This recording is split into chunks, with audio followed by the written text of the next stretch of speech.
So now, are we good to go for a good revision on Ind AS 38, guys? Yes? Okay. So let's start the revision in 3, 2, 1 and go. First of all, the number of Ind AS 38, name intangible assets. The first point we discussed was definition. What was the definition of intangible asset? It says identifiable, non-monetary, without physical substance, held for use. What is the meaning of identifiable? We will call any asset identifiable when it meets any of the one conditions out of these two. First, either it can be sold separately. See, it is not necessary to sell the intangible, but the question is, can you sell it separately from the other assets? Or does it arise from a legal contract like amalgamation or business combination? If the answer is yes, if any one is met, you will call it as an identifiable asset, right? What is the meaning of non-monetary asset? Non-monetary asset means it is not realizable in fixed or determinable amounts. We took one example that, for example, if intangible is shown at 10 lakhs, it doesn't mean that for sure you will going to get 10 lakhs, right? You will extract the benefits, but you will not get cash or fixed amount worth 10 lakhs, right? That means it is a non-monetary asset. Of course, we will discuss in detail about this in Ind AS 21. Okay. Then apart from this, there was some guidance which was also given on this. What was the guidance talking about? It says when an asset has both elements, tangible as well as intangible, where we will classify the asset. You will have to see which is the more significant element. For example, if you are purchasing a software in a CD, you are making the payment for the software and not for the CD. That means this will be classified as intangible. But when you are purchasing a computer, in computer there is some softwares. You are making the major payment for the computer. That is why you will classify this as a tangible item, right? Okay. Next point was recognition criteria. Same like Ind AS 16, FEBs and cost can be measured reliably. Of course, it should be the definition. This is implied point. Okay. Next point is measurement. Measurement, we have two criteria: initial measurement, subsequent measurement. Initial measurement always at cost. Subsequent measurement, we have two models: cost or reevaluation, right? Initial measurement always at cost. What if the asset is purchased? It is same like 16. Purchase price, less trade discount, and non-refundable taxes, add all the direct attributable expenses. No point of decommissioning is there because there is no substance in intangible asset. Okay. Also, there is one point of deferred consideration. Same example which I gave in Ind AS 16. If you go to buy a, let's say, intangible asset, and if you are making the payment after 1 year, they might charge you some interest. Such interest will be transferred to profit and loss and not capitalized. Simple. Okay. What if you acquire the asset by way of exchange? Same like Ind AS 16. For example, there will be one incoming asset, there will be an outgoing asset. The outgoing asset will be de-recognized at carrying amount. What about the incoming asset? For recording the incoming asset in exchange, we have three preferences. First preference, fair value of asset given up plus cash paid if any. Second preference, fair value of asset acquired. Third preference, carrying amount of asset given up, right? Also under this, if there is a question which says that the transaction lacks commercial substance, in that case we will have only one preference, that is carrying amount of asset given up, right? If whenever I've written same like Ind AS 16, if you are not able to recall that point, you can refer Ind AS 16 also. Okay. If you acquire any asset by way of government grant, we will refer Ind AS 20. Next point is asset acquired as a part of business combination. If you acquire any intangible asset in business combination? Do you remember the example which we discussed? So do you remember Aakash Kandoi acquiring BB virtuals, right? So in this case, whatever intangibles are getting acquired in this business combination, Aakash Kandoi will record the intangibles at fair value. First point. For saying purpose, we call it as fair value, but for Aakash Kandoi, ideally it is his cost. Okay. Second point. Whatever excess PC AK Limited is paying over and above the net assets is goodwill. Because this is purchased goodwill, we can record this as an intangible asset, right? So these 2 points are covered. One point is whatever you acquire in business combination, you will record at fair value, right? And look at the third point here. Whatever excess you pay over and above net assets is goodwill. Okay. Next point. Do you remember this? If there is a customer database in selling company books which was self-generated, it cannot record it because it is prohibited to record self-generated customer database. But for the acquiring company, it becomes a purchased intangible. So he can of course record it, right? So here is the second point. We can record customer database irrespective of whether it was shown in the books of selling company or not. The last example was if there are two intangible items which can only be sold together. That means if they are identifiable together, so purchasing company will also record them as a single item, right? Simple. So this was the fourth point. If intangible is separable but only together with another related item, then recognize the intangible with the related item. Simple. Done, sir. Then under initial measurement, there was this point. internally generated intangible asset, right? What is the meaning of this? So under this, first see, if there is any internally generated goodwill, you will not recognize as an intangible asset. Goodwill, if purchased, it is recognized. If internally generated, it is not recognized. Why? Because it is not identifiable. Okay. If it is something other than goodwill, right? So you will bifurcate everything into two phases. Do you remember my class example? We discussed I wanted to make one special software for you guys, right? So whatever expense you are incurring in research phase, you will transfer it to profit and loss. Whatever expense you are incurring in development phase, you can capitalize, right? But how do we come to know that the development phase has begun?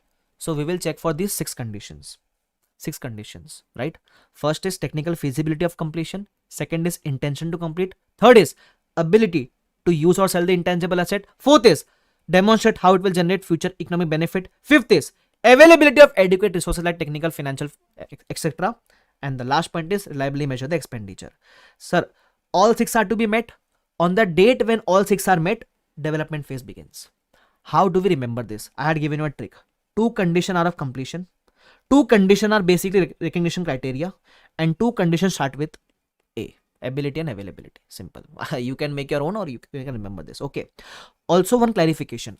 Under the development phase also, you will not capitalize all the expenses. You will capitalize only the directly attributable expenses. Okay. Lastly, some other important points relating to internally generated intangible asset. First, if you are not able to distinguish between under which phase we are falling, you will classify research phase.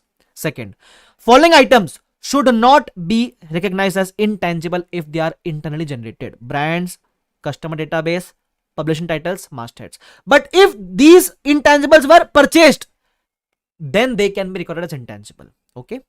Finally, research and development project. If we acquire a R&D project from someone, we will capitalize the R&D project, right? But let's say, for example, we acquired an incomplete research project. So if we acquire the incomplete research project, you will capitalize the amount paid. But after acquiring, can I say on this project itself, I will do some research by myself? So self research which was conducted again, such expense will be transferred to profit and loss. And the self development cost which was incurred on this project, you will capitalize it. Do remember this point. This was initial measurement done. Next point is subsequent measurement. Same like PP, we have two models, cost and revaluation. But in this revaluation model, we have one extra point which was not there in India 16. What is that point? If you want to follow revaluation model, you have to find the fair value of active market. If active market does not exist, then you cannot follow revaluation model. Active market is a market where the intangible can be frequently bought and sold, right? So if you have active market for intangible, you can follow this model. If you don't have active market, by default you have only one model, that is cost model. Simple, right? If you are following reval model, again 5 points. Again, everything is same like India 16. So see, if it is same like India 16, I'm not revising it again. Why? Because we can revise it in India 16 now. Simple, right? Okay. So if you are following cost model, it is very simple. If you are following reval model, we have 5 points same, but there is a point which is different here, and that is this point. See, first is frequency evaluation, same like 16. Treatment of accumulated amortization, we have two methods. Remember, we can eliminate or do not eliminate. Okay. Now, revaluation to be applied to entire class of asset. When we say this, that we need to apply it to entire class of asset, right? So this point was there in Index 16 also, but one new point is there, and that is the exception point. What the standard says is, let's say for example, I have 5 softwares. I want to follow reval model for this. For 4 software, I have active market fair value. But for one software, I do not have active market fair value. For the software where do not have active market fair value, for that software, you can follow cost model. But for remaining, you can follow reval model within the same class itself. So here within the same class, we are following two different models. But let's say for example, for all 5 softwares, I had the fair value, active market fair value. Then in that case, bifurcated models cannot be allowed. Then in that case, you have to follow only one model for all the softwares. Right? Do remember this part. This was not there in India 16. Achha, next point is treatment of revaluation gain loss, same like India 16. And transfer of surplus to retained earnings. Do you remember? Once the asset is out of your books, you will transfer the full balance of surplus to retained earnings. This is not optional. But there was one optional case as well. In India 16, we used to call it excess depreciation. Here we call it excess amortization. That calculation discussed there. But this is the optional. If the company wishes to, it can do that. Okay. Next point. Subsequent cost incurred. Normally standard says that in case of intangible, the subsequent cost do not result in any future economic benefits. Therefore, such expenditure will be transferred to profit and loss. But I discussed one extra case. Let's say, for example, you are increasing the validity of software by certain number of years, where you feel you will get the benefit, so you can capitalize it. You can capitalize such subsequent expenditure. Okay. Then the list of few expenditure. Do you remember we made a pinky promise that till our death, if we see these items, we will always transfer to profit and loss. These are research, startup cost, training, advertising, relocation expenses. Then the next point is amortization. Amortization method, we have 3: SLM, WDV, universal production. Amortization period starts when available for use, cessates when either you transfer to Ind AS 105 if you have read the Ind AS 105, otherwise you will stop depreciation when the asset is out of your books. See, the point of 105 you will understand only when you have done that Ind AS. If you have not done it, leave it. Okay. Amortizable amount is maximum cost minus residual value. Okay, sir. Next point is residual value. Acha, one more thing. Here. Normally in Ind AS 16 also we discussed that depreciation or amortization based on the revenue earned is not appropriate. You cannot amortize based on how much revenue you are earning. But there is one rare case where we can amortize based on revenue, and that is when the life of the toll is dependent on revenue. For example, government gave you a license and told you that the toll does not have a specific life in number of terms of years, but you can collect revenue, you can collect toll up to 50 CR. That means the life of the toll is based on the collection, based on a revenue. In this case, you can amortize the license on the basis of toll collection. That is your revenue. Okay. Next point is residual value. Always assume to be zero unless there is a commitment by third party or you feel there is an active market available for the intangible selling and it will exist at the end of the useful life. If you feel either of the two exist, then you can say that there might be some residual value. Otherwise, always assume to be zero. Next point is useful life. If it is infinite, you will not amortize, you will test for impairment annually. But if it is finite, you will amortize it. Some guidance was given. First guidance talks about, let's say the validity is 40 years. But if you feel you will get the benefit only for 10 years, you will amortize in 10 years only. Next point talks about renewal period. Will you include the renewal period in the life of the intangible asset? So you will, let's say for example, I had a license of 10 years.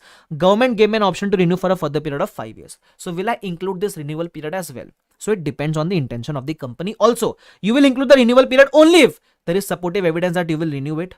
If any conditions are there for renewal, you will satisfy them and the cost of renewal is insignificant or not significant compared to the benefits, right? So in this case, in either case, you might include if these three conditions are met. If not met, then you will consider only 10 years to be the useful life. Next point was annual review as per Ind AS 8. Amortization method, residual value, useful life, you will review at each year end. If there is any change in accounting estimate, prospective accounting. For impairment, we will discuss under Ind AS 36. Last point was derecognition, same like Ind AS 16, which talks about derecognizing the asset from the books. It happens when you dispose of, that is, sell the asset or when the life is over, right? Gain loss might arise, will be transferred to profit and loss on sale. Gain loss might arise on sale. Okay. Anyways, so this was the conceptual revision of Ind AS 38. Okay, I hope you understood each and every point. So now in this session we will revise all the questions of Ind AS 38. We have already revised the concepts. Now we will move on towards the question, but I am going to revise only the important questions. Important questions means the questions in which you will face some difficulties, right? So I will revise it. The basic questions anyways are getting covered once you know the concepts. So now let's start the question revision. The first question which we studied was illustration number 3. Right, so it talks about that you are doing some advertisement expense of 8 lakhs. So ideally what we do is whatever advertisement expense you are doing, we transfer it to profit and loss, right? But in can we record advertisement as an intangible? The answer is no, right? But in this question, one thing was there that if you are making a payment of 8 lakhs, only 7 lakhs was for current year, 1 lakh was for advertisement of next year. That means this 1 lakh is prepaid for us. So you will record 1 lakh as a prepaid and then you will write off that prepaid in the next year.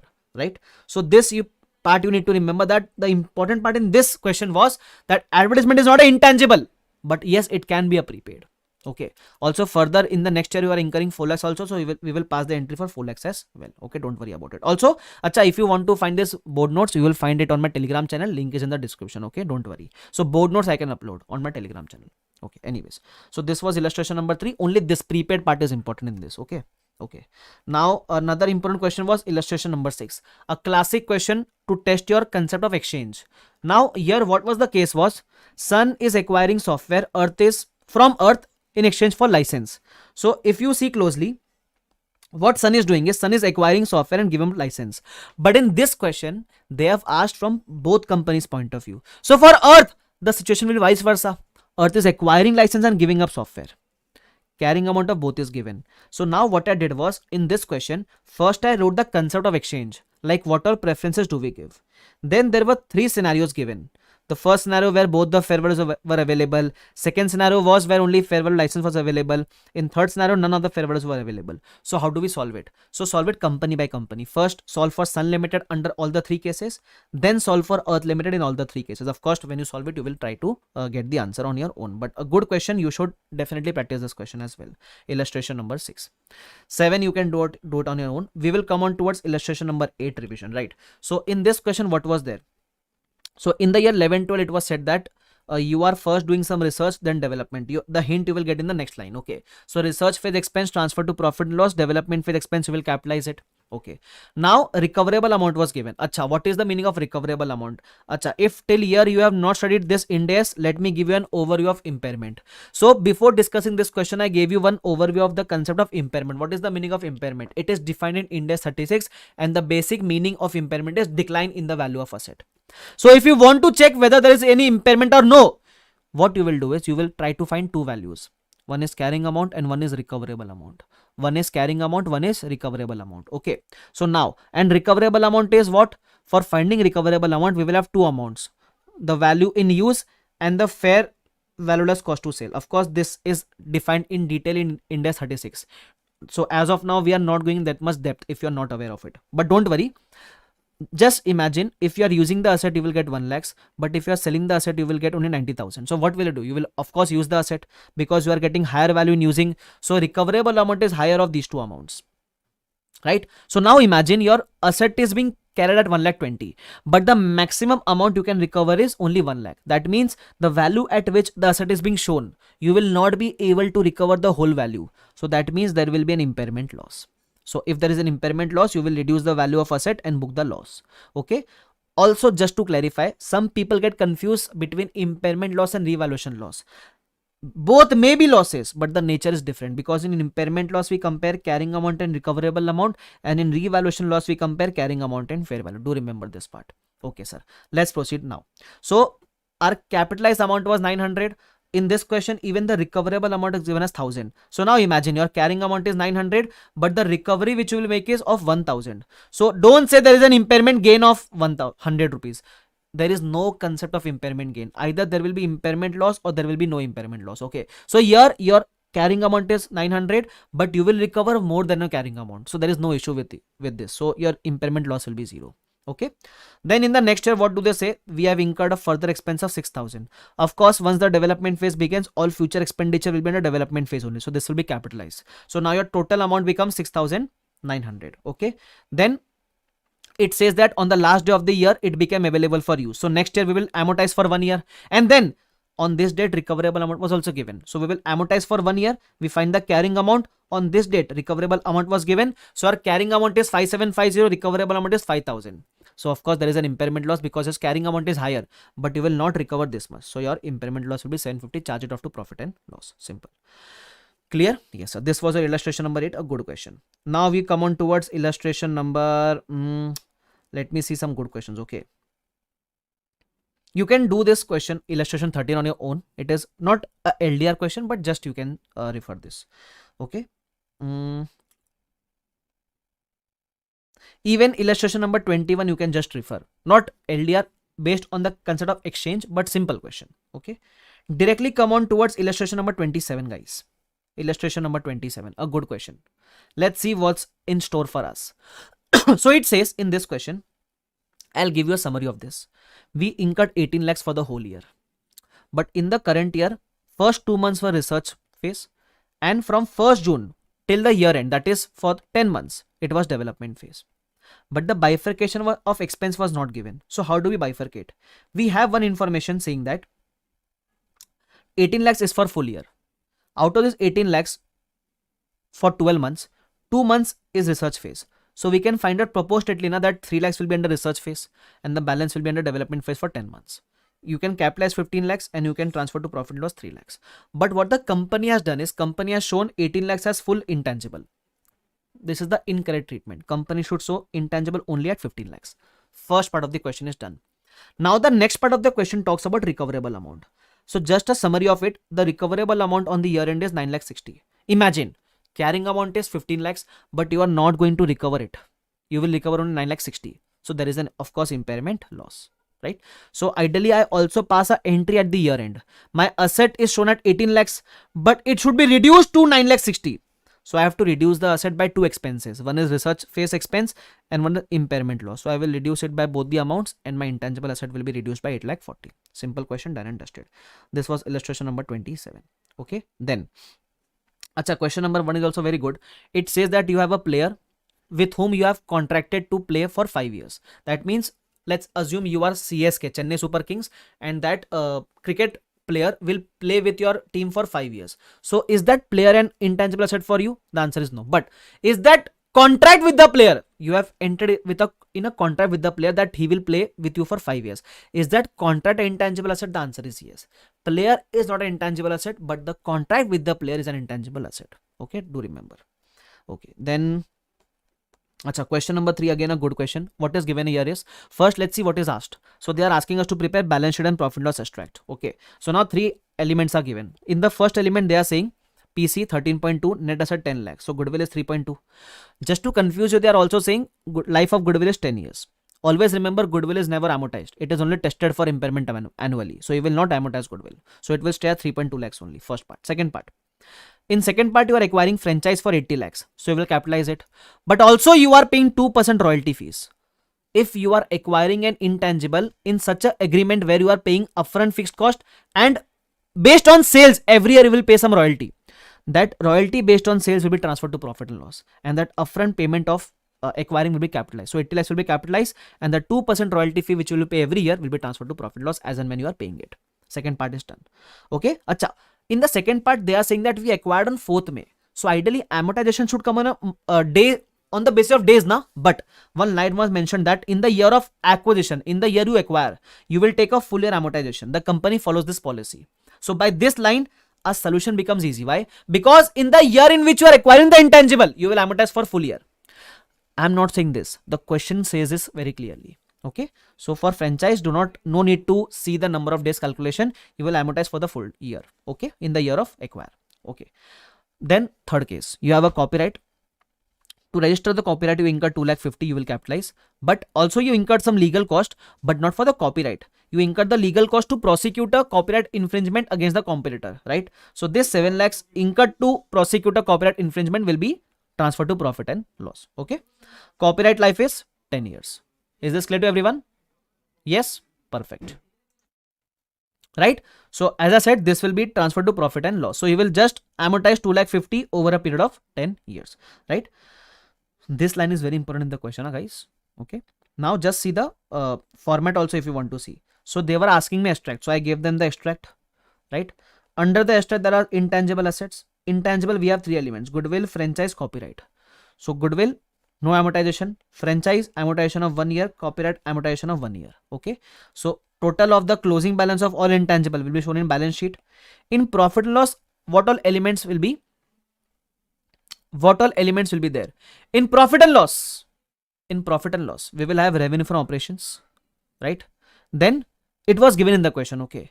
And how much ever revenue earned, 2% royalty fees is paid. So we paid 2% royalty also. Then amortization will come, and then the infringement case against the competitor, that expense is also transferred to profit and loss, so that will also come, right? This is done and dusted. Apart from this, there is one illustration number 5, not LDR, but a good question. I'll just give you a gist of it.